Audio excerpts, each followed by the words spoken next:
Capítulo 8. En todo semejante.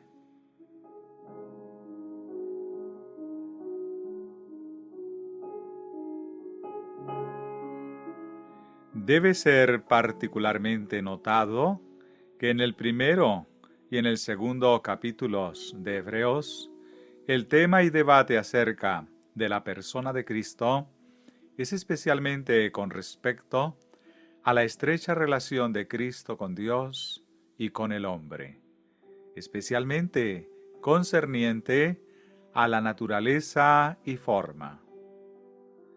Haya, pues, en vosotros este sentir que hubo también en Cristo Jesús, el cual, siendo en forma de Dios, no estimó ser igual a Dios como cosa a que aferrarse, sino que se despojó a sí mismo, tomando forma de siervo, hecho semejante a los hombres, y estando en la condición de hombre, se humilló a sí mismo, haciéndose obediente hasta la muerte, y muerte de cruz. Filipenses 2, versículos 5 al 8.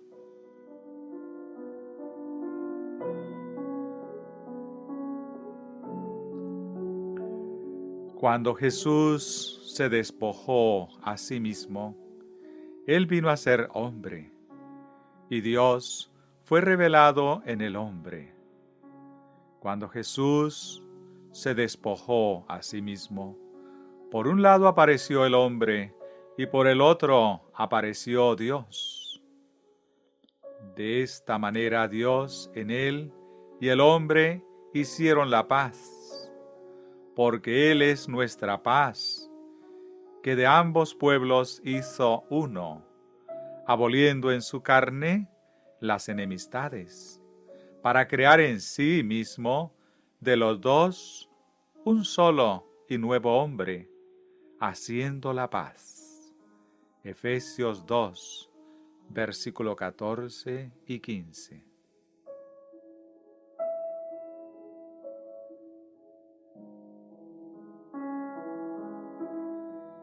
Él, que era en forma de Dios, tomó la forma humana. Él, que era igual a Dios, se hizo igual con el hombre. Él, que era creador y Señor, tomó la forma de criatura y siervo.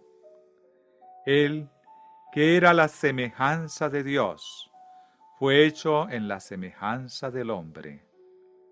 Él, que era Dios y Espíritu, fue hecho hombre y carne. Primera de Juan 1:1 y también verso 14. Esto no es solamente la verdad con respecto a la forma, es verdad con relación a la sustancia, porque Cristo fue semejante a Dios, en el sentido de ser de la naturaleza y de la misma substancia de Dios.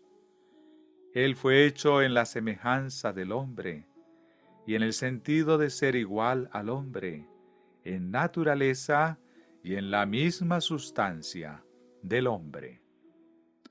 Cristo era Dios. Él fue hecho hombre, y cuando fue hecho hombre, fue hombre tan realmente como Él era Dios. Él vino a ser hombre para poder redimir al hombre. Él vino al hombre donde el hombre está, para traerlo a donde Él estaba y está, y para redimir al hombre de lo que Él es. Él fue lo que el hombre es. El hombre es carne. Génesis 6:3. Juan 3:6. El Verbo fue hecho carne. Juan 1:14. Hebreos 2:14. El hombre está bajo la ley. Romanos 3:19. Cristo fue nacido bajo la ley. Gálatas 4:4. El hombre estaba bajo la maldición. Gálatas 3:10. Zacarías 5:1 al 4. Cristo fue hecho maldición. Gálatas 3:13. El hombre está vendido al pecado. Romanos 7:14. Cargado de pecado. Isaías 1:4. Y más, Jehová cargó en él el pecado de todos. Isaías 53:6. El hombre es cuerpo de pecado. Romanos 6:6.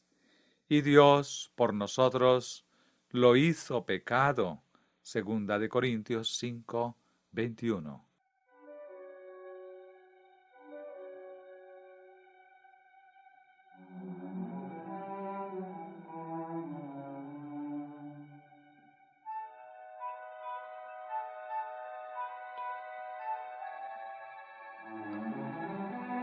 De este modo literal, debía ser en todo semejante a sus hermanos. Con todo, esto nunca debe ser olvidado y debe ser constantemente llevado en mente y corazón, que en nada de esto, en lo que se refiere al hombre, a la carne, al pecado, a la maldición, lo fue Cristo en sí mismo o en su propia naturaleza original. Todo esto Él fue hecho, y tomando la forma de siervo, hecho semejante a los hombres.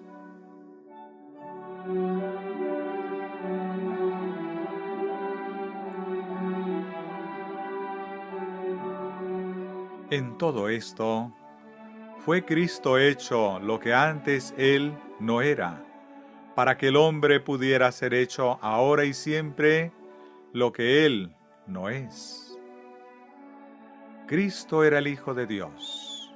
Él vino a ser Hijo del hombre, para que los hombres fueran los hijos de Dios.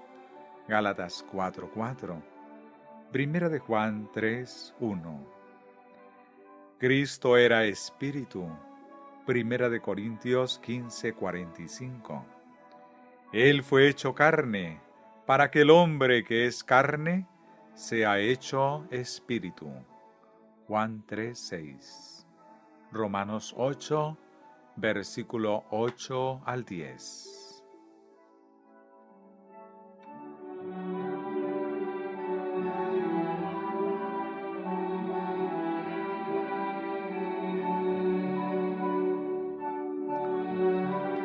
Cristo, que fue totalmente de la naturaleza divina, fue hecho partícipe de la naturaleza humana, para que nosotros, que somos totalmente de la naturaleza humana, podamos ser participantes de la naturaleza divina.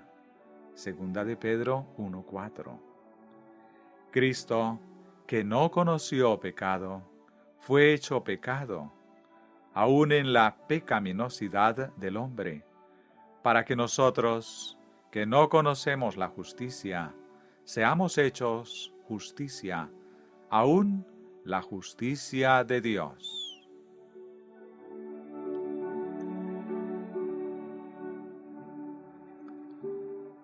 Y como la justicia de Dios, la cual está en Cristo, el hombre es hecho esta real justicia.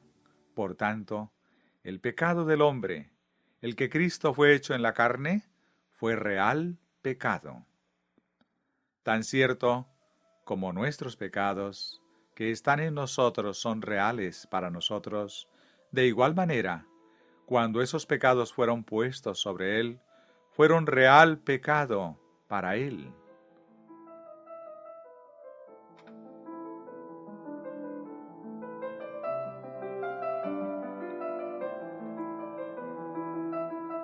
Tan cierto como la culpa está atada a estos pecados y a nosotros a causa de ellos, cuando están en nosotros, de igual manera, esta culpa está atada a estos mismos pecados de nosotros y a Él debido a ellos, cuando fueron sobre Él. Cuando estos pecados fueron puestos sobre Jesús, vino a ser real pecado para Él.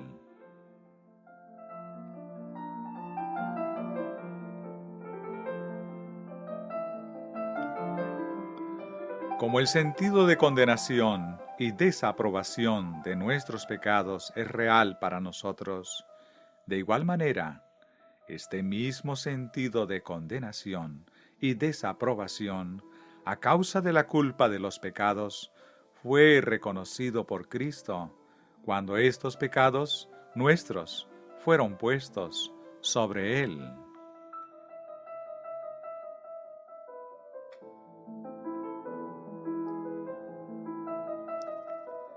Por tanto, la culpa, la condenación, la desaprobación del conocimiento del pecado fueron sobre Él, fueron un hecho en su experiencia, tan real como ellos fueron en la vida de cualquier pecador que ha estado sobre la tierra. Y esta gran realidad trae a toda alma en el mundo la gloriosa verdad que la justicia de Dios y el resto, la paz y el gozo de la justicia, es un hecho en la experiencia del creyente, en Jesús, en este mundo, tan real como es en la vida de cualquier santo que pueda estar en el cielo.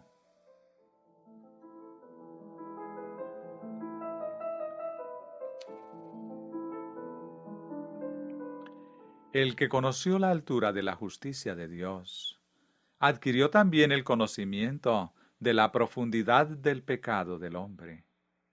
Él conoció el horror de la profundidad del pecado del hombre, así como conoce la gloria de las alturas de la justicia de Dios.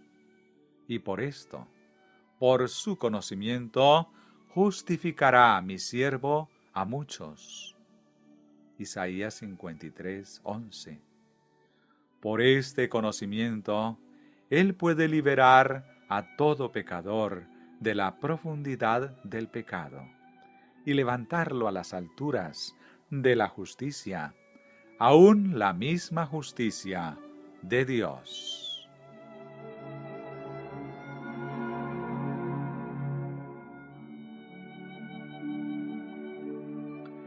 Hecho en todo semejante a nosotros, Él fue en todo punto como nosotros somos.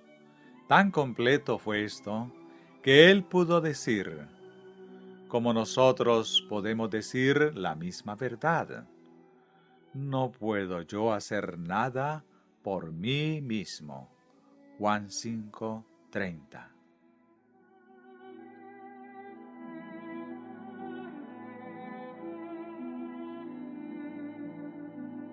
De Él, esto fue enteramente verdad que, en las debilidades y dolencias de la carne, las nuestras que Él tomó, fue como el hombre que está sin Dios y sin Cristo. Por esto es que únicamente sin Él, el hombre nada puede hacer. Con Él y por medio de Él está escrito: todo lo puedo en Cristo. Para aquellos que están sin Él, está escrito: porque separados de mí, nada podéis hacer. Juan 15:5.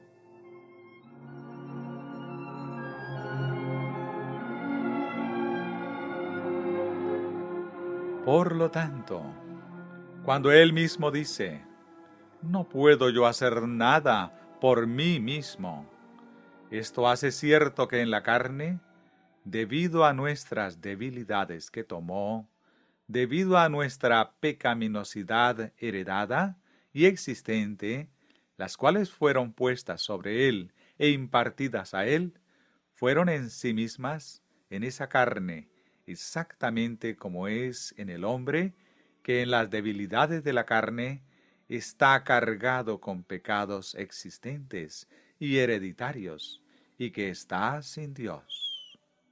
Y puesta de este modo la debilidad, cargada de pecado e inútil como nosotros somos, en fe divina exclama: yo confiaré en Él. Hebreos 2:13.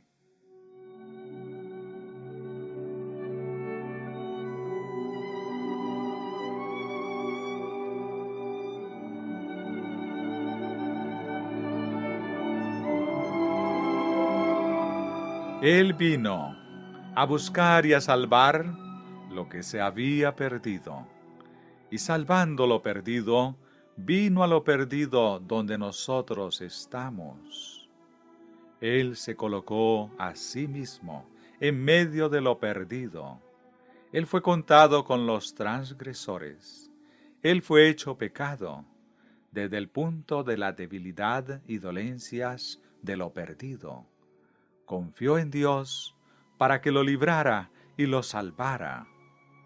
Cargado con el pecado del mundo y tentado en todo como nosotros lo somos, esperó en Dios para que lo salvara de todos estos pecados y lo guardara de pecar.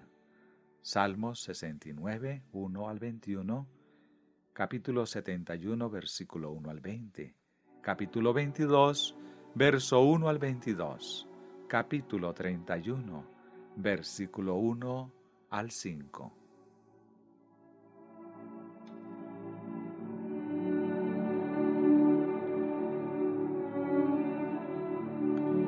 Y esta es la fe de Jesús. Este es el punto donde la fe de Jesús alcanza a lo perdido, al pecador, y lo ayuda. De este modo, ha sido demostrado en la totalidad de la perfección que no hay nadie en este mundo para quien no haya esperanza en Dios. Nadie tan perdido que no pueda ser salvo por la confianza en Dios, en esta fe de Jesús.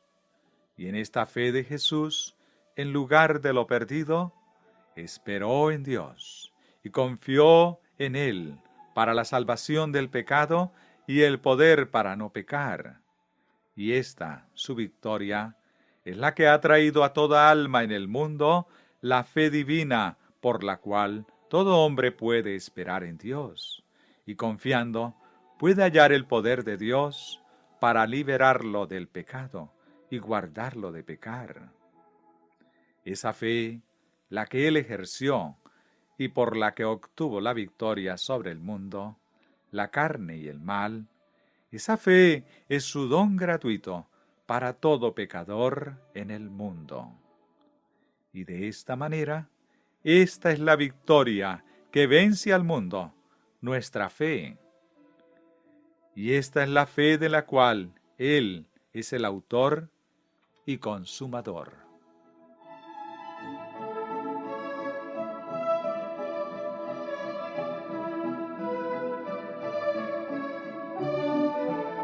Esta es la fe de Jesús, que es dada a los hombres.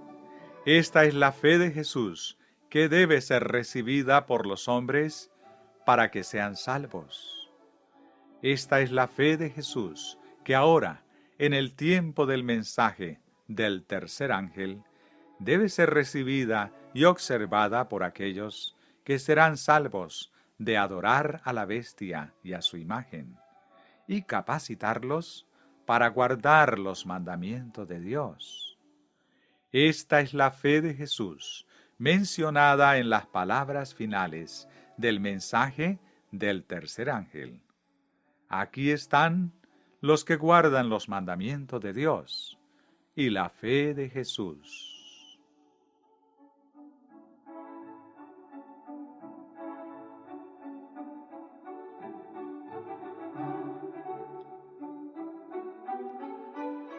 Ahora bien, el punto principal de lo que venimos diciendo es que tenemos tal sumo sacerdote. Todo lo que a nosotros de este mundo hemos hallado en el primero y segundo capítulos de Hebreos es el fundamento esencial y preliminar de su sacerdocio, por lo cual debía ser en todo semejante a sus hermanos, para venir a ser misericordioso y fiel sumo sacerdote en lo que a Dios se refiere, para expiar los pecados del pueblo. Pues en cuanto él mismo padeció siendo tentado, es poderoso para socorrer a los que son tentados. Hebreos 2, versículos 17 y 18.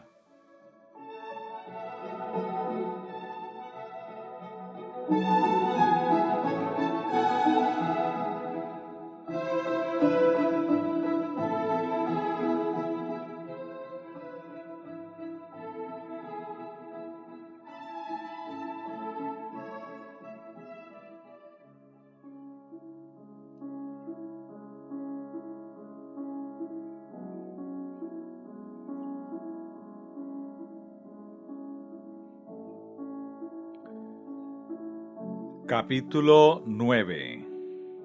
Más actitudes de nuestro sumo sacerdote.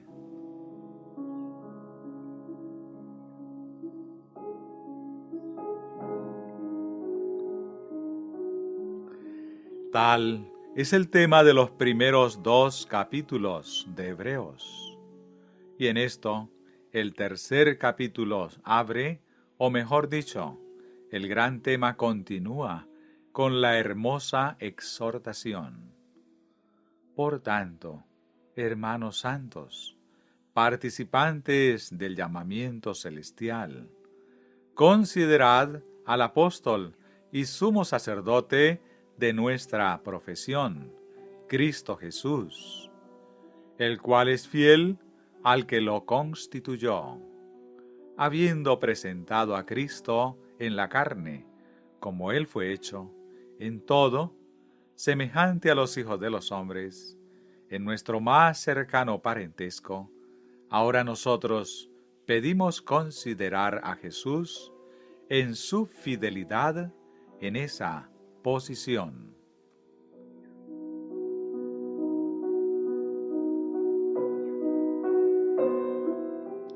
El primer Adán no fue fiel. El segundo Adán, el cual es fiel al que lo constituyó, como también Moisés es estimado digno, cuando tiene mayor honra de la casa, el que la hizo.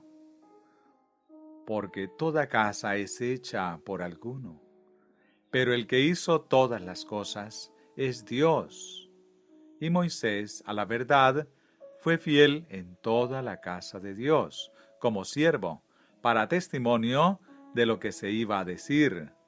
Pero Cristo, como hijo de su casa, la cual casa somos nosotros, si retenemos firme hasta el fin la confianza y el gloriarnos en la esperanza. Seguidamente, he citado a Israel, quien salió de Egipto, y que no fue fiel y fracasó en entrar en el reposo de Dios, porque ellos no creyeron en Él. En esto está la exhortación para nosotros. Temamos, pues, no sea que permaneciendo aún la promesa de entrar en su reposo, algunos de vosotros parezca no haberlo alcanzado. Porque también a nosotros se nos ha anunciado la buena nueva como a ellos, pero no les aprovechó el oír la palabra, por no ir acompañada de fe en los que la oyeron. Pero los que hemos creído entramos en el reposo, confiando en Él, quien se dio a sí mismo por nuestros pecados.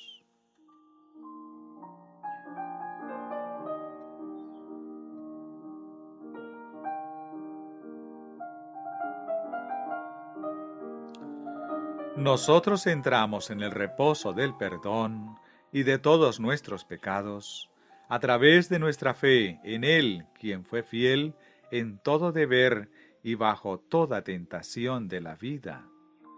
Nosotros también entramos en el descanso y moramos allí, siendo partícipes de su fidelidad, en lo cual y por lo cual seremos fieles a Él, quien nos constituyó. Pero, considerándolo como el sumo sacerdote de nuestra profesión, en su fidelidad, nosotros hemos de considerar siempre que, porque no tenemos un sumo sacerdote que no pueda compadecerse de nuestras debilidades, sino uno que fue tentado en todo, según nuestra semejanza, pero sin pecado. Hebreos 4:15.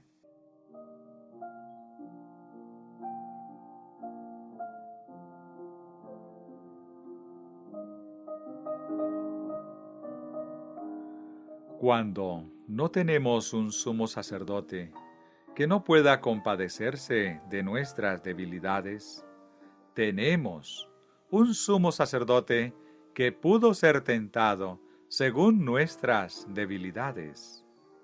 No hay un solo punto en el cual una persona pueda ser tentada, que él no haya sido tentado y haya sentido la tentación tan real como cualquiera que pueda sentirla.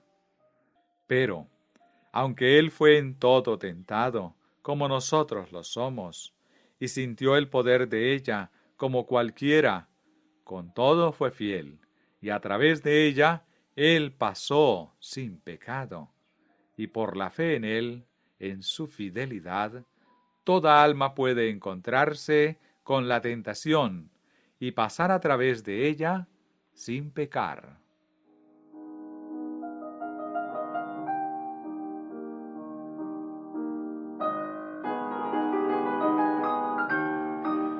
Esta es nuestra salvación, porque Él fue hecho carne semejante al hombre, y le convenía ser semejante a sus hermanos, en ser tentado en todo, como nosotros somos, para venir a ser misericordioso y fiel sumo sacerdote en lo que a Dios se refiere.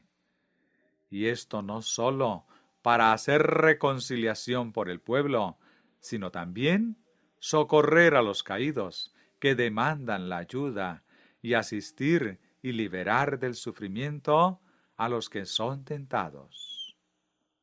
Él es nuestro misericordioso y fiel sumo sacerdote, para socorrer a nosotros los caídos cuando somos tentados y guardarnos de caer bajo la tentación, y por tanto guardarnos de caer bajo el pecado. Él padeció en nuestras tentaciones, a fin de que no caigamos bajo las tentaciones, sino las venzamos y obtengamos la victoria sobre ellas, sin cometer pecado.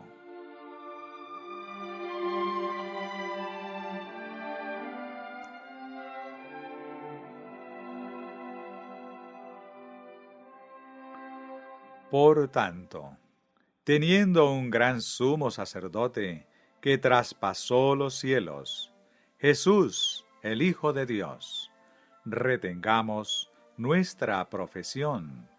Hebreos 4:14. Y viendo nosotros también que tenemos tal sumo sacerdote, acerquémonos, pues, confiadamente al trono de la gracia, para alcanzar misericordia y hallar gracia para el oportuno socorro.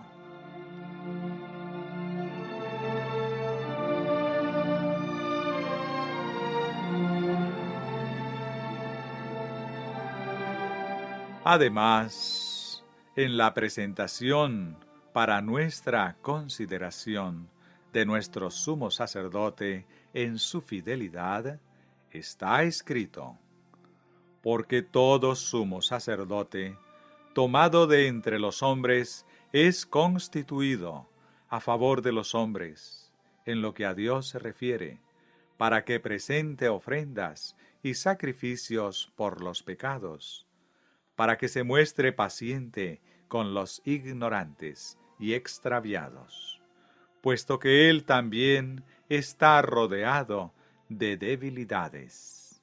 Hebreos 5, versículo 1 y 2.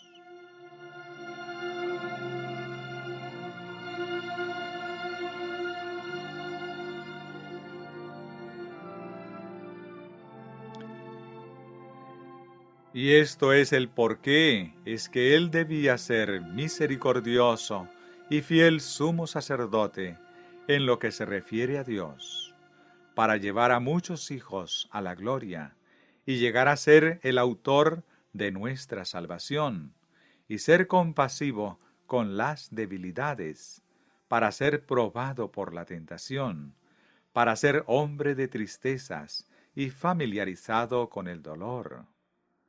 Así, partícipe en todo, para ser conocido con la experiencia humana, a fin de que se muestre paciente con los ignorantes y extraviados. En otras palabras, para venir a ser misericordioso y fiel sumo sacerdote en lo que a Dios se refiere, y llegar a perfeccionarse por aflicciones.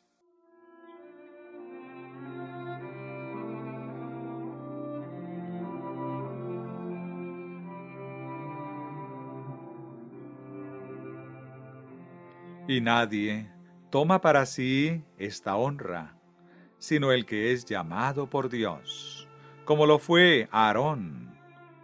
Así tampoco Cristo se glorificó a sí mismo, haciéndose sacerdote, sino el que le dijo: Tú eres mi hijo, yo te he engendrado hoy. Como también dice en otro lugar: Tú eres sacerdote para siempre, según el orden de Melquisedec. Y Cristo, en los días de su carne, ofreciendo ruegos y súplicas, con gran clamor y lágrimas, al que lo podía librar de la muerte, fue oído a causa de su temor reverente. Y aunque era hijo, por lo que padeció aprendió la obediencia, y habiendo sido perfeccionado, vino a ser autor de eterna salvación para todos los que le obedecen. Y fue declarado por Dios sumo sacerdote, según el orden de Melquisedec. Hebreos 5, versículos 4 al 10.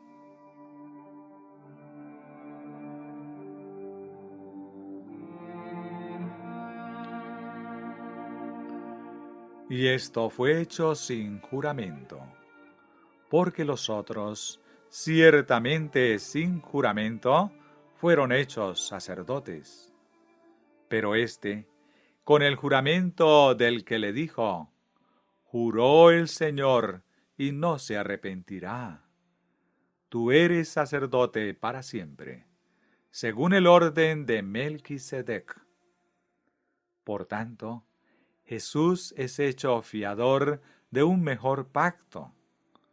De este modo, sobre todos los demás, por el juramento de Dios, Jesús fue hecho sacerdote.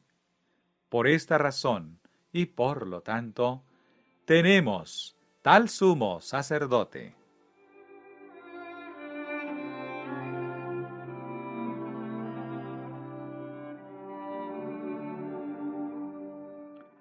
Además, y los otros llegaron a ser muchos, debido a que por la muerte no podían continuar. Mas éste, por cuanto permanece para siempre, tiene un sacerdocio inmutable. Hebreos 7, 23 y 24. Por el juramento de Dios, Él fue hecho sacerdote para siempre. Él también es hecho sacerdote, según el poder de una vida indestructible. Hebreos 7, 16. Y por lo tanto, permanece para siempre. Y por cuanto Él permanece para siempre, tiene un sacerdocio inmutable.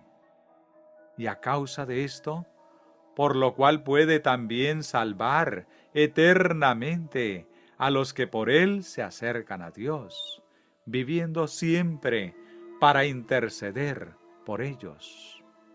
Hebreos 7:25. Y tenemos tal sumo sacerdote.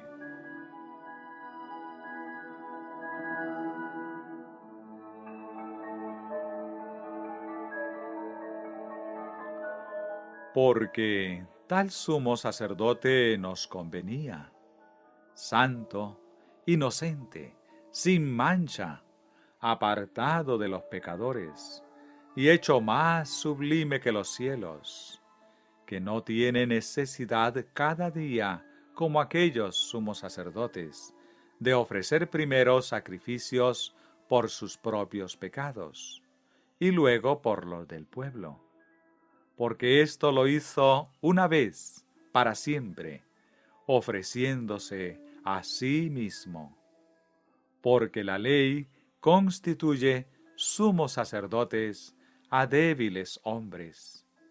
Pero la palabra del juramento, posterior a la ley, al Hijo, hecho perfecto para siempre. Hebreos 7, 26 al 28.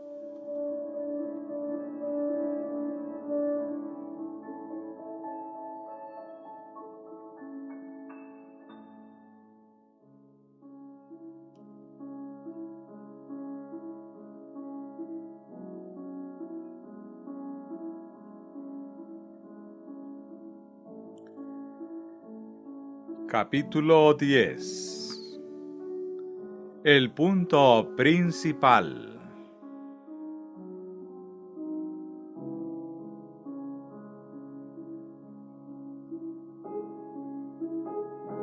Y ahora bien, el punto principal de lo que venimos diciendo es que tenemos tal sumo sacerdote. ¿Y qué es aquello por lo cual es el punto principal? Primero, que Él, que era superior a los ángeles como Dios, fue hecho menor que los ángeles como hombre. Segundo, que Él, que era de la naturaleza de Dios, fue hecho naturaleza de hombre. Tercero, que Él, que era en todo semejante a Dios, fue hecho en todo semejante al hombre. Cuarto, que como hombre fue tentado en todo, igual que los hombres, pero sin pecado, y fue fiel en todo al que lo constituyó. Quinto, que como hombre tentado en todo, semejante a nosotros, Él estuvo en contacto según el sentir de nuestras debilidades, y fue hecho perfecto a través del sufrimiento, para ser misericordioso y fiel sumo sacerdote, y fue señalado por Dios a ser sumo sacerdote.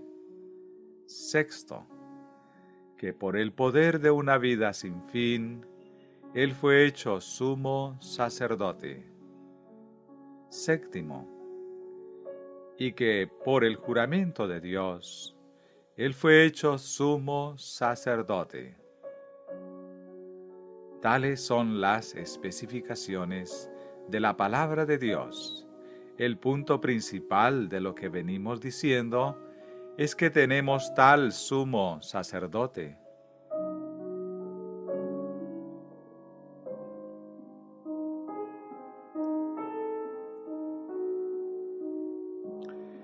Y con todo eso es únicamente una parte del punto principal, porque toda la declaración del punto principal es que tenemos tal sumo sacerdote, el cual se sentó a la diestra del trono de la majestad en los cielos, ministro del santuario, y de aquel verdadero tabernáculo que levantó el Señor, y no el hombre. En la tierra hubo un santuario que el hombre levantó y el cual fue hecho por él. Verdaderamente, este santuario fue diseñado bajo la dirección de Dios. No obstante, es tan diferente del santuario y del tabernáculo, el cual el Señor mismo levantó, y no el hombre. Tan diferente como el trabajo del hombre es al trabajo de Dios. Porque el santuario terrenal, con sus ministros, es más brevemente descrito, al igual que la presentación de su significado en Hebreos 9. de lo que fuera posible hacerlo de otra manera. Por lo tanto, nosotros citamos a Hebreos 9, 2 al 12, inclusive. Porque el tabernáculo estaba dispuesto así. En la primera parte, llamada el lugar santo, estaba el candelabro, la mesa y los panes de la proposición. Tras el segundo velo estaba la parte del tabernáculo llamada el lugar santísimo, el cual tenía un incensario de oro, y el arca del pacto cubierta de oro por todas partes, en la que estaba una urna de oro que contenía el maná, la vara de Aarón que reverdeció y las tablas del pacto, y sobre ella los querubines de gloria que cubrían el propiciatorio, de las cuales cosas no se puede ahora hablar en detalle. Y así dispuestas estas cosas, en la primera parte del tabernáculo entran los sacerdotes continuamente para cumplir los oficios del culto, pero en la segunda parte, sólo el sumo sacerdote una vez al año, no sin sangre, la cual ofrece por sí mismo y por los pecados de ignorancia del pueblo, dando el Espíritu Santo a entender con esto que aún no se había manifestado el camino al lugar santísimo, entre tanto que la primera parte del tabernáculo estuviese en pie, lo cual es símbolo para el tiempo presente, según el cual se presentan ofrendas y sacrificios que no pueden hacer perfecto en cuanto a la conciencia al que practica ese culto, ya que consiste sólo de comidas y bebidas, de diversas abluciones y ordenanzas acerca de la carne, impuestas hasta el tiempo de reformar las cosas. Pero estando ya presente Cristo, sumo sacerdote de los bienes venideros, por el más amplio y perfecto tabernáculo, no hecho de manos, es decir, no de esta creación, y no por sangre de machos cabríos, ni de becerros, sino por su propia sangre. Entró una vez para siempre en el lugar santísimo, habiendo obtenido eterna redención.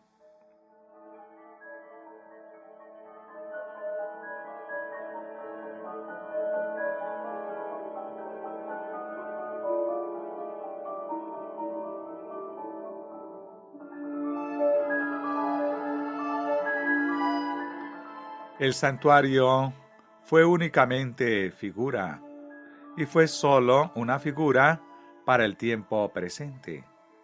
En él, sacerdotes y sumos sacerdotes ministraban y oficiaban ofrendas y sacrificios.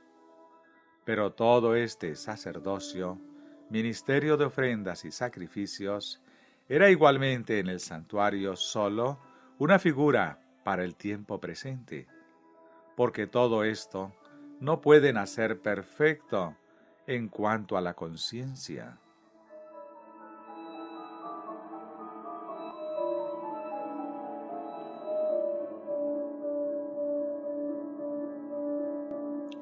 Aquel santuario y tabernáculo en sí mismo era sólo una figura del santuario y del verdadero tabernáculo que el Señor levantó y no el hombre. El sumo sacerdote de aquel santuario era sólo una figura de Cristo, quien es el sumo sacerdote del santuario y del verdadero tabernáculo. El ministerio de aquel sumo sacerdote en el santuario terrenal era sólo una figura del ministerio de Cristo, nuestro gran sumo sacerdote, el cual se sentó a la diestra del trono de la majestad en los cielos, ministro del santuario y de aquel verdadero tabernáculo que levantó el Señor, y no el hombre.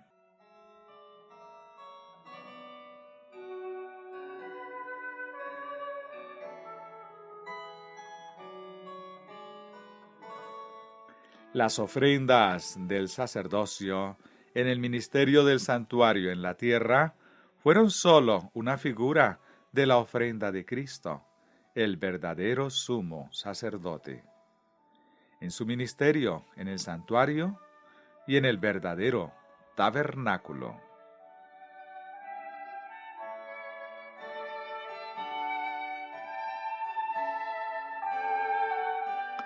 De este modo, Cristo fue la verdadera sustancia y significado de todo el sacerdocio y servicio del santuario en la tierra, y cualquier actividad que pasó sin esto como su significado fue simplemente sin sentido.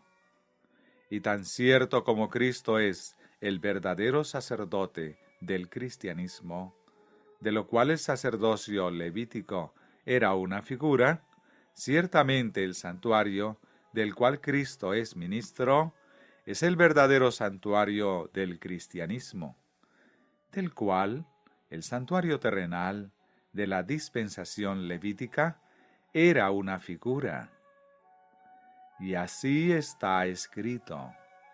Así que, si estuviese sobre la tierra, ni siquiera sería sacerdote, habiendo aún sacerdotes que presentan las ofrendas según la ley, los cuales sirven a lo que es figura y sombra de las cosas celestiales, como se le advirtió a Moisés cuando iba a erigir el tabernáculo, diciéndole: Mira, haz todas las cosas conforme al modelo que se te ha mostrado en el monte. Hebreos 8, versículo 4 y 5.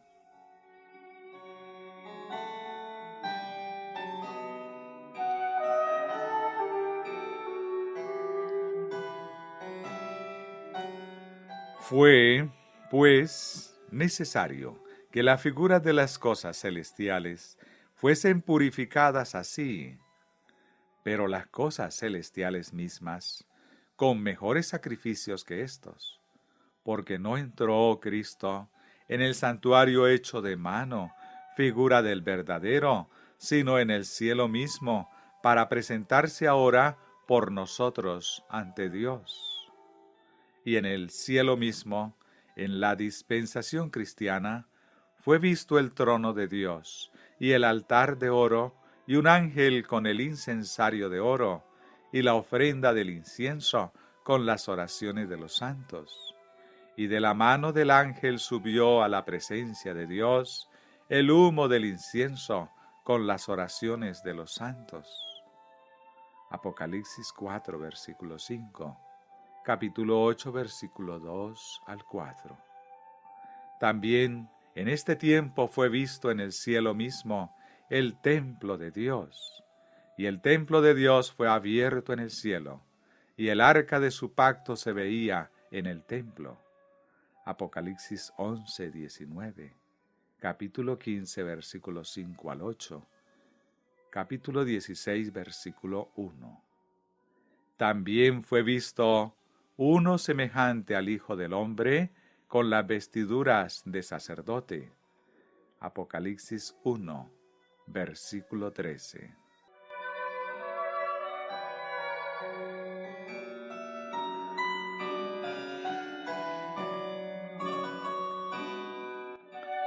Hay por lo tanto un santuario cristiano, del cual el primero fue una figura, tan cierto como hay un sacerdocio cristiano, del cual el primero fue una figura.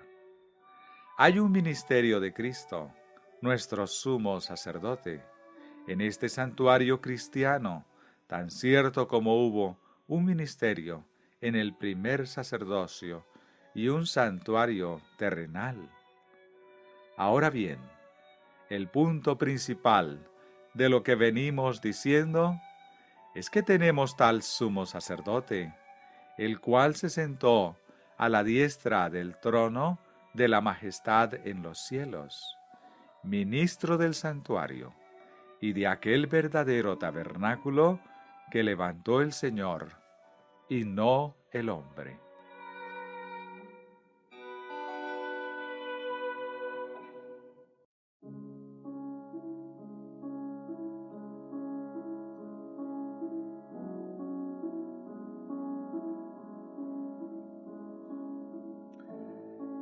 Capítulo 11. Y habitaré en medio de ellos.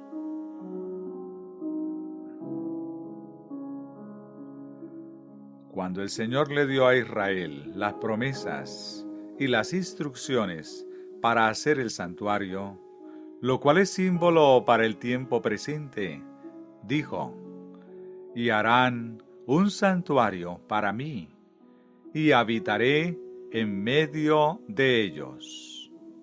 Éxodo 25, 8. Para que él pudiera habitar en medio de ellos, fue el objeto del santuario. Este propósito del santuario está mejor declarado en lo siguiente: allí me reuniré con los hijos de Israel, y el lugar será santificado con mi gloria. Y santificaré el tabernáculo de reunión y el altar. Santificaré asimismo a Aarón y a sus hijos, para que sean mis sacerdotes. Y habitaré entre los hijos de Israel, y seré su Dios. Y conocerán que yo soy Jehová su Dios, que los saqué de la tierra de Egipto, para habitar en medio de ellos. Yo Jehová su Dios. Éxodo 29, versículos 43 al 46.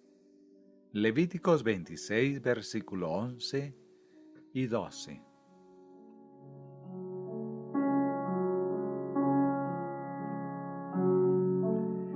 Este propósito no era que él debía vivir en medio de ellos simplemente y solo por estar el tabernáculo levantado en medio del campamento de Israel. Este fue el gran error que Israel hizo en el uso del tabernáculo, y por tanto perdió casi por completo el verdadero propósito del santuario. Cuando el tabernáculo fue hecho y levantado en medio del campamento de Israel, muchos de los hijos de Israel se imaginaron que eso era suficiente. Ellos pensaron que era la manera por la cual Dios viviría en medio de ellos.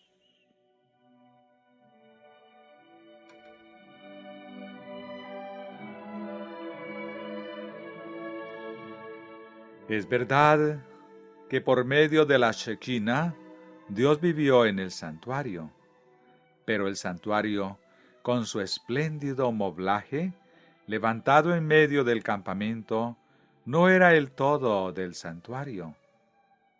En adición al reluciente edificio inmobiliario, estaban los sacrificios y ofrendas del pueblo, y los sacrificios y ofrendas en favor del pueblo.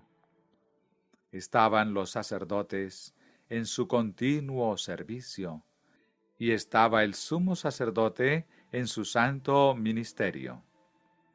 Sin esto, el santuario era para Israel una casa vacía, aun cuando el Señor viviera en él. ¿Y cuál era el significado y propósito de estas cosas? Veámoslo. Cuando una persona pecare por yerro en alguno de los mandamientos de Jehová sobre cosas que no se han de hacer, y por tanto era culpable, entonces él voluntariamente traía a la puerta del tabernáculo un cordero para su sacrificio. Antes que el cordero fuera ofrecido en sacrificio, la persona que lo traía ponía sus manos sobre la cabeza del animal y confesaba sus pecados. Y el cordero era aceptado en su caso para expiar el pecado. Luego, el que había traído el cordero, una vez confesado su pecado, lo degollaba.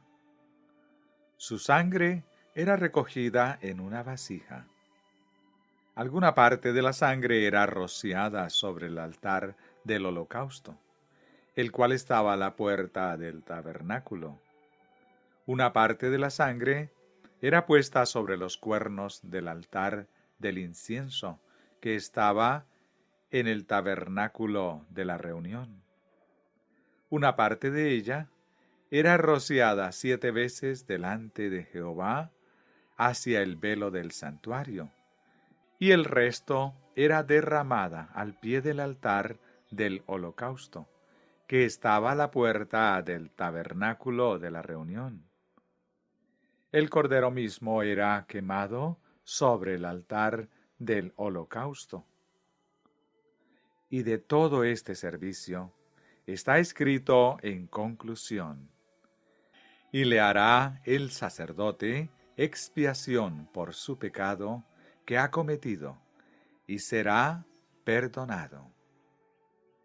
El servicio era similar en el caso del pecado y confesión de toda la congregación.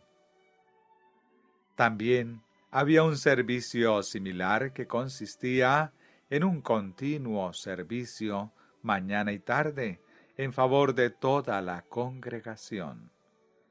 Pero sea que los servicios fueran individuales o generales, la conclusión de esto era declarado a ser: así el sacerdote hará expiación por el pecado de aquel que lo cometió, y será perdonado.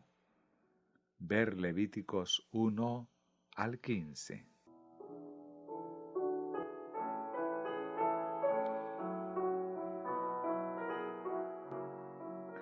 El curso de los servicios del santuario era completado anualmente. Este curso de servicios terminaba el 10º día del 7º mes. Era especialmente el día de la expiación o la limpieza del santuario. El servicio del día era concluido en el lugar santísimo. El día de la expiación se celebraba una vez al año, cuando únicamente el sumo sacerdote entraba al lugar santísimo, y del sumo sacerdote y su servicio está escrito: y hará la expiación por el santuario santo y el tabernáculo de reunión. También hará expiación por el altar y por los sacerdotes y por todo el pueblo de la congregación. Levítico 16, versículo 2 al 34. Hebreos 9, versículo 2 al 8.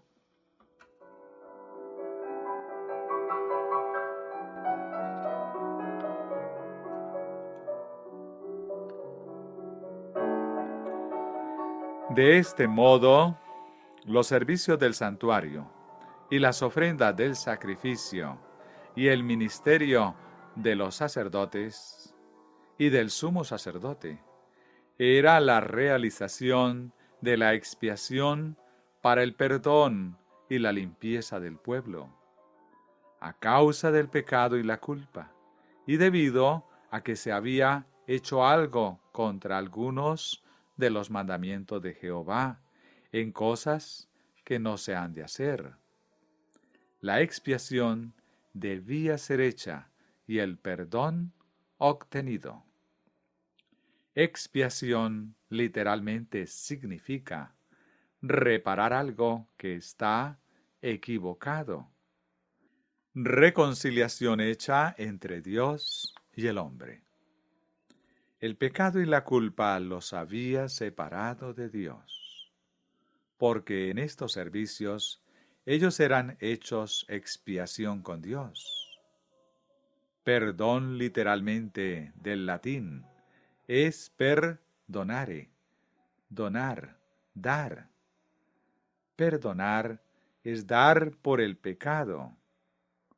El perdón de los pecados viene solamente de Dios. ¿Qué da Dios? ¿Qué ha dado por el pecado? Él dio a Cristo, y Cristo se dio a sí mismo por nuestros pecados. Gálatas 1:4, Efesios 2, versículo 12 al 16, Romanos 5, versículo 8 al 11.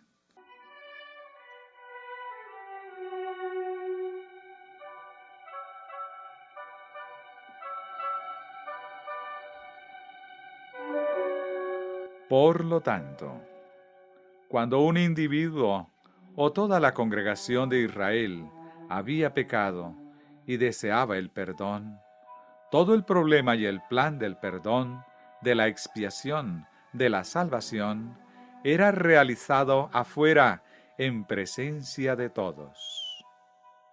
El sacrificio que se hacía era en fe al sacrificio que Dios ya había hecho en dar a su Hijo por el pecado. En esta fe los pecadores eran aceptados por Dios y Cristo era recibido por ellos por sus pecados.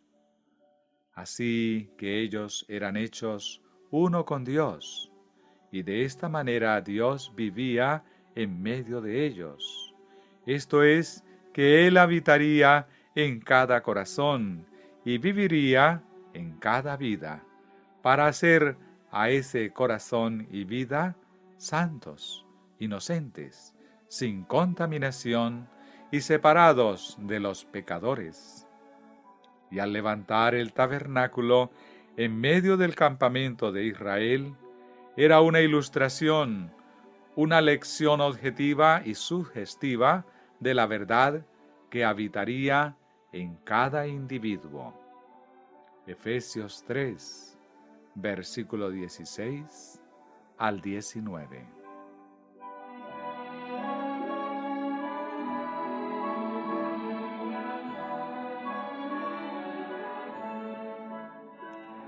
Algunos de esa nación, en su mismo tiempo, vivieron en el santuario esta verdad salvadora.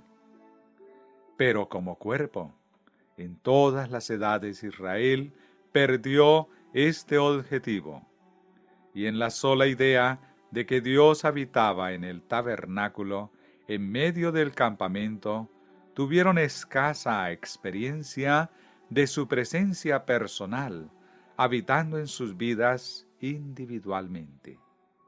Por consiguiente, su servicio de adoración vino a ser sólo exterior y formal, en lugar de ser interior y espiritual. Por tanto, sus propias vidas continuaron irreformables e impuras. Y de este modo, aquellos que habían salido de Egipto perdieron el gran objetivo que Dios tenía para ellos y cayeron en el desierto. Hebreos 3, versículos 17 al 19.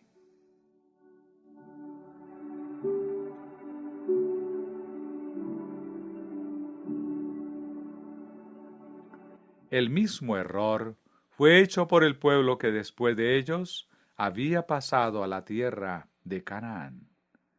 Ellos pusieron su dependencia en el Señor, solo porque habitaba en el tabernáculo, y no permitieron que el tabernáculo y su ministerio debía ser el medio de la permanencia divina en sí mismos a través de la fe. Consecuentemente, sus vidas se desarrollaron en corrupción. Por esta razón, Dios permitió que el tabernáculo fuera destruido y el arca de Dios fuera tomada cautiva por los paganos. Jeremías 7, versículo 12. Primera de Samuel 4, versículo 10 al 22. Para que el pueblo aprendiera a contemplar y adorar a Dios individualmente, y así él pudiera vivir en cada uno de ellos.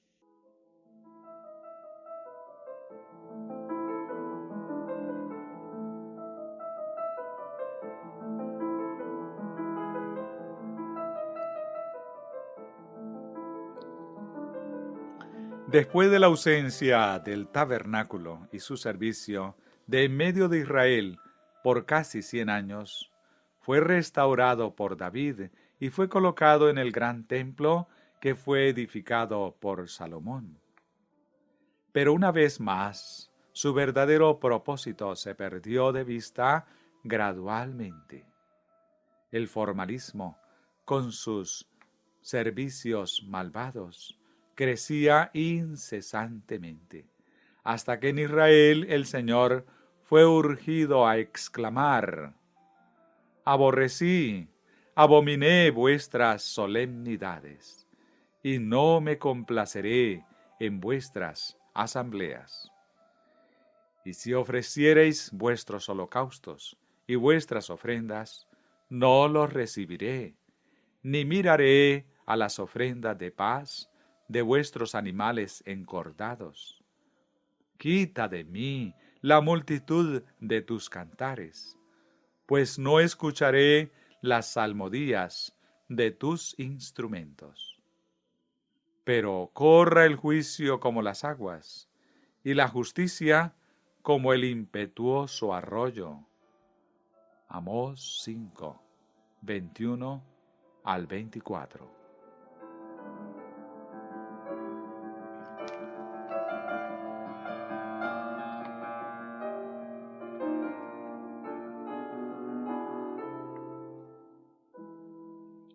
También en Judá, por medio de Israel, Dios fue compelido a hacer una petición similar. Príncipes de Sodoma, oíd la palabra de Jehová. Escuchad la ley de nuestro Dios, pueblo de Sodoma. ¿Para qué me sirve, dice Jehová, la multitud de vuestros sacrificios? Hastiado estoy de holocaustos, de carneros y de cebo de animales gordos. No quiero sangre de bueyes, ni de ovejas, ni de machos cabríos. ¿Quién demanda esto de vuestras manos? Cuando venís a presentaros delante de mí para hollar mis atrios, no me traigáis más vana ofrenda. El incienso me es abominación, luna nueva y día de reposo, el convocar asambleas, no lo puedo sufrir. Son iniquidad vuestras fiestas solemnes. Vuestras lunas nuevas y vuestras fiestas solemnes las tiene aborrecidas mi alma. Me son gravosas, cansado estoy de soportarlas. Cuando extendáis vuestras manos, yo esconderé de vosotros mis ojos. Asimismo, cuando multipliquéis la oración, yo no oiré. Llenas están de sangre vuestras manos. Lavaos y limpiaos. Quitad la iniquidad de vuestras obras delante de mis ojos. Dejad de hacer lo malo. Aprended a hacer el bien. Buscad el juicio. Restituid al agraviado. Haced justicia al huérfano. Amparad a la viuda. Venid luego, dice Jehová, y estemos a cuenta. Si vuestros pecados fueren como la grana, como la nieve serán emblanquecidos. Si fueren rojos como el carmesí, vendrán a ser como blanca lana. Isaías 1, versículo 10 al 18.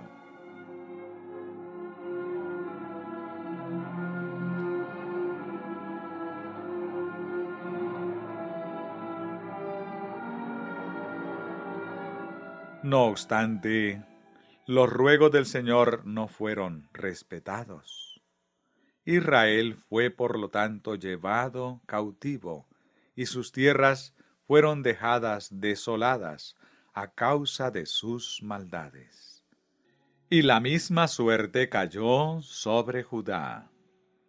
Sin embargo, este peligro para Judá fue por la misma gran causa, la cual el Señor había estado procurando siempre enseñar a la nación, lo que ellos todavía no habían aprendido, de mantener el templo y presencia de Dios en ese sitio como el gran fin, en lugar de mantener aquello como el único medio al verdadero fin, lo cual era que por medio del templo y su ministerio, completando el perdón y la expiación.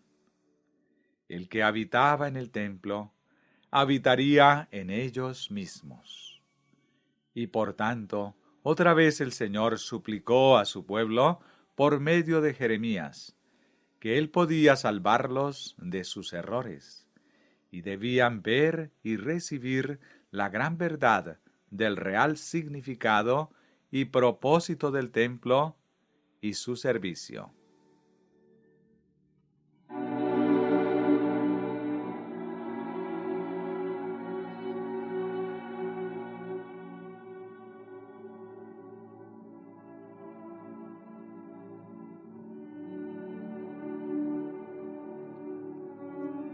De este modo, él dijo: He aquí, vosotros confiáis en palabras de mentira, que no aprovechan, hurtando, matando, adulterando, jurando en falso, e incensando a Baal, y andando tras dioses extraños que no conocisteis. Vendréis y os pondréis delante de mí en esta casa sobre la cual es invocado mi nombre, y diréis: librados somos, para seguir haciendo todas estas abominaciones. ¿Es cueva de ladrones delante de vuestros ojos esta casa sobre la cual es invocado mi nombre? He aquí que también yo lo veo, dice Jehová.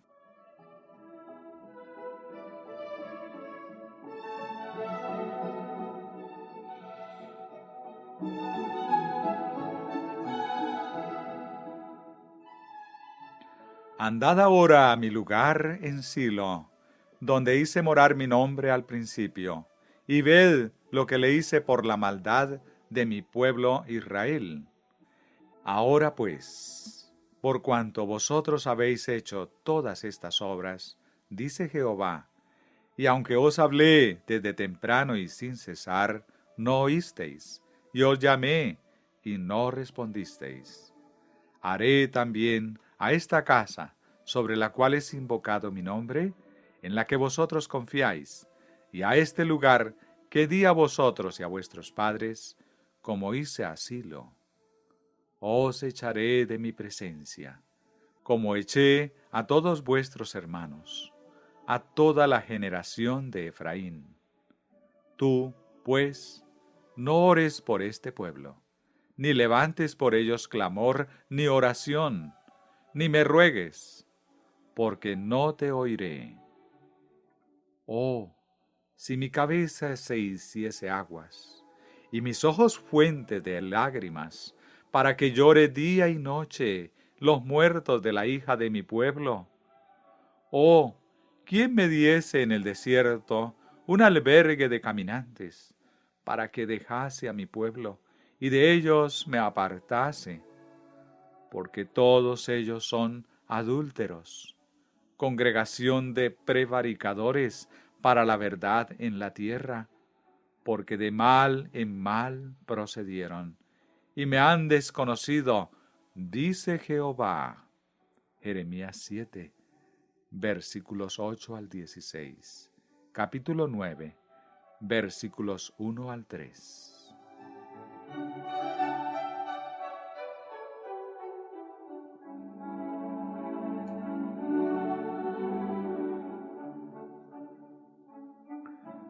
¿Cuáles son especialmente las palabras de mentira en las cuales este pueblo confió? Aquí están. No fiéis en palabra de mentira diciendo: templo de Jehová, templo de Jehová, templo de Jehová es este. Jeremías 7:4.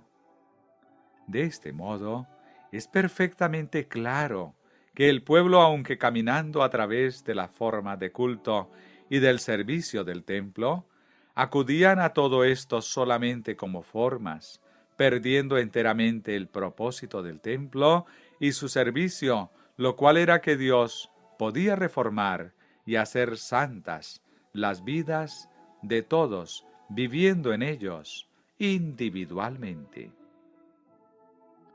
Y perdiendo todo esto, la maldad de sus propios corazones más y más era hecha manifiesta. Por esta razón, todos sus sacrificios, cultos y oraciones eran sólo burlas y ruidos durante todo el tiempo que sus corazones y vidas fueron irreformables e impuras.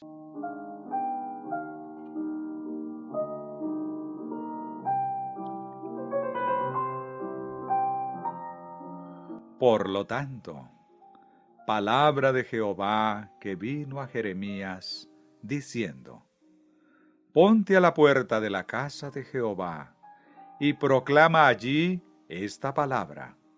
Di: Oíd palabra de Jehová, todo Judá, los que entráis por estas puertas para adorar a Jehová.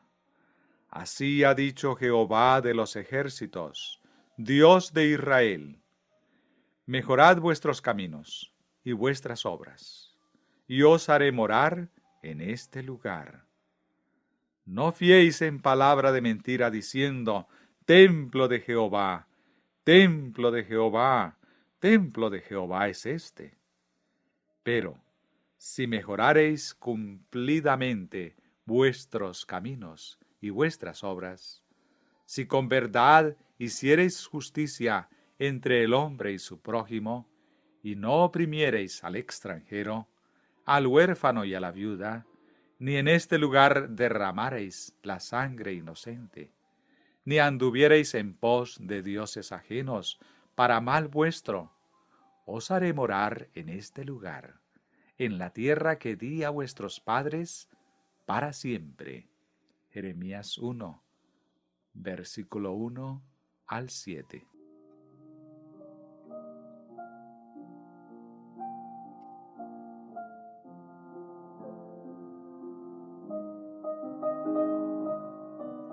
En lugar de permitir al gran propósito de Dios del templo y su servicio ser real en ellos mismos, el pueblo totalmente pervirtió ese propósito. En lugar de permitir que el templo y su servicio, lo cual Dios en su misericordia había levantado en medio de ellos para enseñarlos cómo en verdad Él vivía en medio de ellos, habitando en sus corazones, haciendo santas sus vidas, excluyeron todo este propósito del templo y su servicio, y lo pervirtieron todo al falso propósito de sancionar enormes pecados, profundos engaños y corruptas impiedades.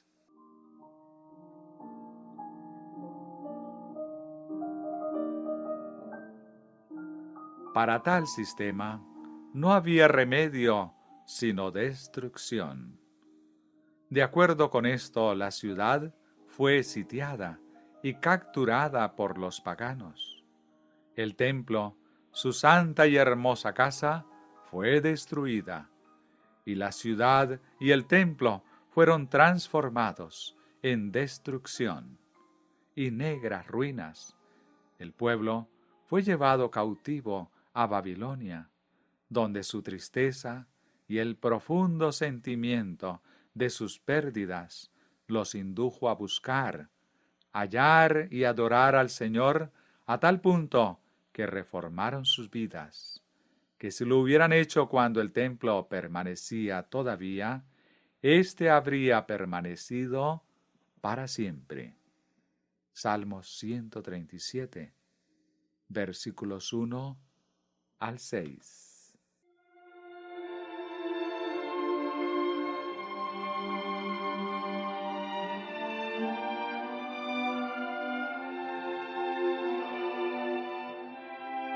Dios lo sacó de regreso de Babilonia, ya un pueblo humilde y reformado. Su templo fue reedificado y su servicio restaurado. El pueblo otra vez habitó su ciudad y su tierra. Pero la apostasía otra vez continuó. El mismo curso de vida otra vez fue repetido hasta los tiempos de Jesús. El gran templo y su servicio descendieron a su misma anterior condición, y el pecado prevaleció. Mateo 21, versículo 12 y 13, capítulo 23, versículo 13 al 32. Por la maldad de sus corazones, ellos persiguieron y condujeron a Jesús a la muerte, y con todo, exteriormente pretendían ser tan santos que no pudieron atravesar el umbral de la sala del juicio de Pilato. Pero ellos no entraron en el pretorio para no contaminarse. Juan 18, 28.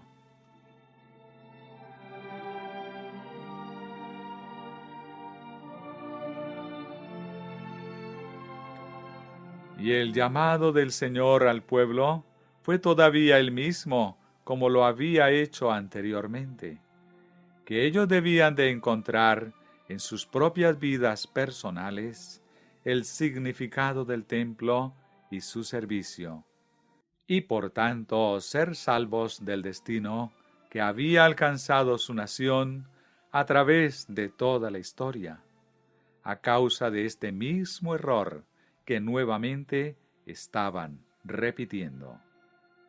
De acuerdo con esto, cierto día Jesús dijo a la multitud presente: «Destruid este templo, y en 3 días lo levantaré». Dijeron luego los judíos: «En 46 años fue edificado este templo, ¿y tú en 3 días lo levantarás?». Mas él hablaba del templo de su cuerpo. Juan 2, versículo 19 al 21.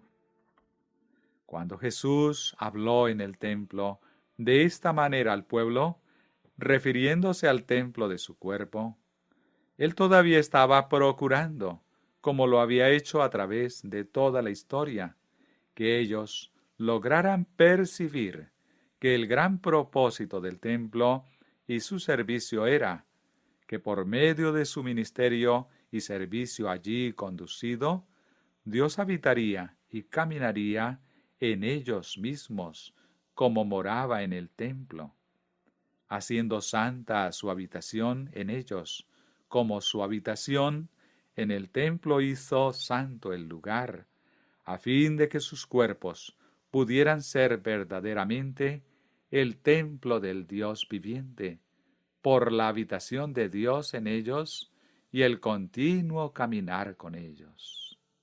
Segunda de Corintios 6, verso 16.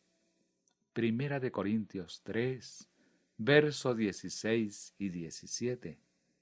Levíticos 26, versículos 11 y 12.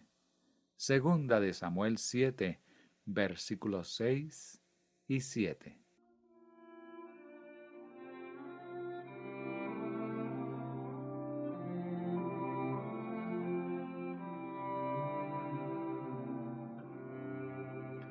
Y sin embargo, no vieron esta verdad, no tuvieron reforma, no mantuvieron el propósito del santuario hecho una realidad en ellos mismos, de que Dios debía vivir en ellos. Rechazaron a Jesús, quien vino personalmente a mostrarles este verdadero propósito de su manera perfecta. Por lo tanto, otra vez no hubo remedio para evitar la destrucción. Nuevamente la ciudad fue tomada por los paganos. Otra vez el templo, su hermosa casa, fue destruida con fuego. Nuevamente ellos fueron cautivos y esparcidos para siempre. Y andarán errantes entre las naciones. Oseas 9, versículo 17.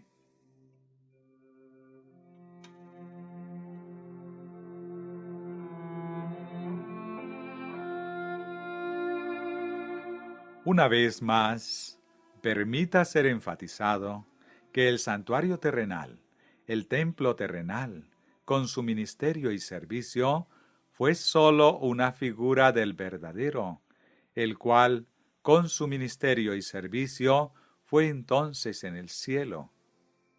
Cuando el plan del santuario fue por primera vez presentado a Moisés, para Israel fue declarado por el Señor: mira y hazlo conforme al modelo que te ha sido mostrado en el monte. Hebreos 8:5, Éxodo 25:40, Éxodo 25, versículo 30, Éxodo 27, versículo 8. El santuario en la tierra fue, por lo tanto, una figura del verdadero, en el sentido de ser el suyo un modelo del real.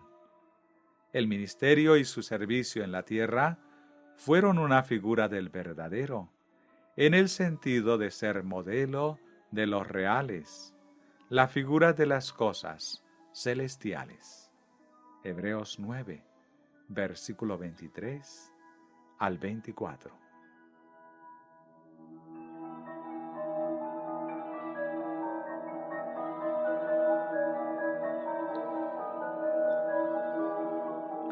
El verdadero santuario, del cual éste fue una figura, fue entonces en existencia.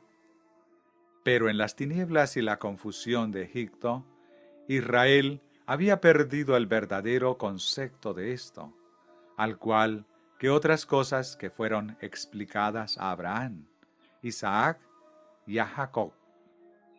Y por esta lección objetiva, Dios le daría a Israel el conocimiento de lo verdadero.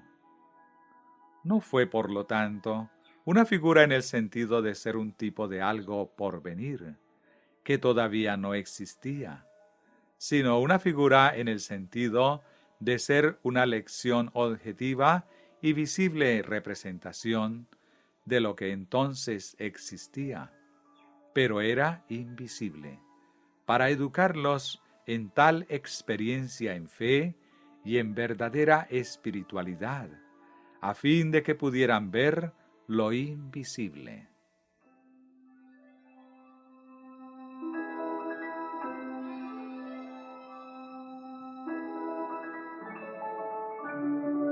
Y por todo esto, Dios estaba revelando a ellos y a todos los pueblos para siempre, que es, por el sacerdocio, el ministerio y el servicio de Cristo en el verdadero santuario o templo que está en el cielo, que Él vive en medio de los hombres.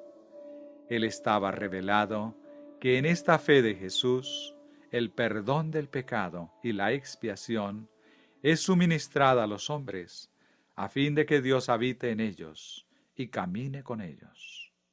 Él siendo su Dios y ellos su pueblo. Y de este modo fueron separados de todos los pueblos que están sobre la faz de la tierra, separados para Dios como sus verdaderos hijos e hijas, para ser edificados en la perfección y conocimiento de Dios. Éxodo 33, versículo 15 y 16. Segunda de Corintios 6, versículo 16 al 18. Capítulo 7, versículo 1.